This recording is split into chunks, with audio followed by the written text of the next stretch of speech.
vast majority of people in Europe really scared with non-vaccinated people.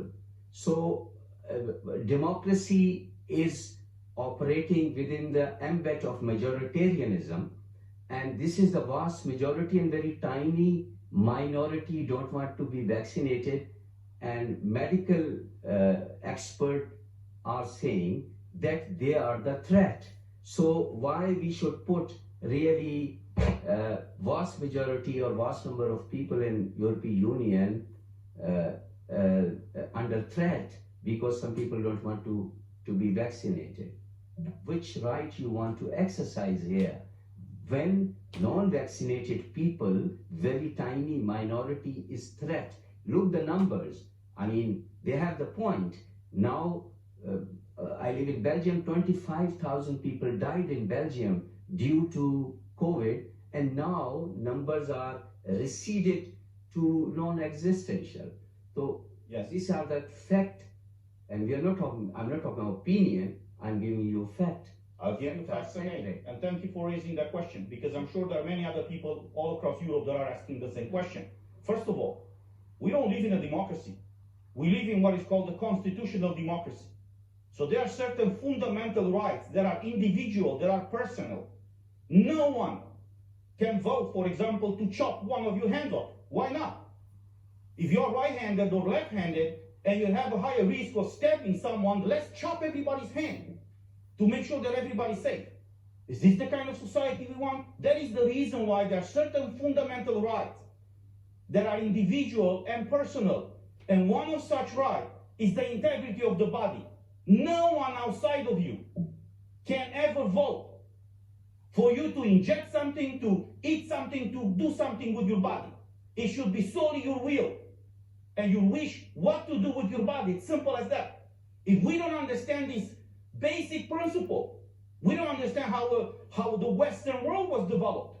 Because this is what is happening right now in China, for example, where prisoners, for example, body parts and organs are taken away from them to be given to the communist bureaucrats. Is that the kind of Europe that we want? I don't believe so. Now you mentioned that some people or some so-called experts are claiming that the non-vaccinated people are a threat to the vaccinated one. Well, let me ask you something back. Well, if they are vaccinated and these vaccines are working so well, why are they feel threatened by someone who's not vaccinated? Because that's the reason why you're vaccinated. That's the reason why you're taking the medical product, for you to be protected. Not to blame the fact that these medical products are not working as they were marketed on those that are not taking such products. Third, you were mentioning something about the data collection. That is true. When you pass the border, when you do certain things, the governments are collecting such data. Yeah, that's a legitimate discussion. If we should look, if there's too much data collected about us who are traveling from one country to another, and I agree with it. The problem is now that all across Europe, we shifted the burden of proof. In any democracy, you have law enforcement agencies. Agencies that are enforcing the law in case you break it. You have police, you have prosecutors, you have all these agencies.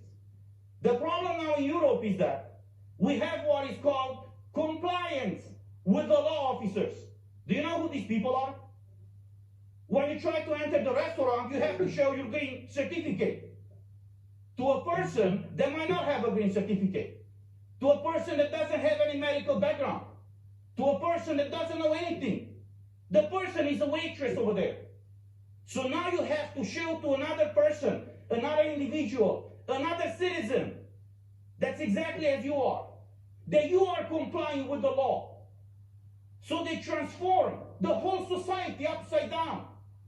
When you see a law enforcement officer, you know that maybe you're in trouble or you've done something. That's okay. If you broke the law, you have to suffer persecution or punishment. But if you're a free citizen, to go at every corner and show to another citizen that you are complying with the law, this is absolutely insane.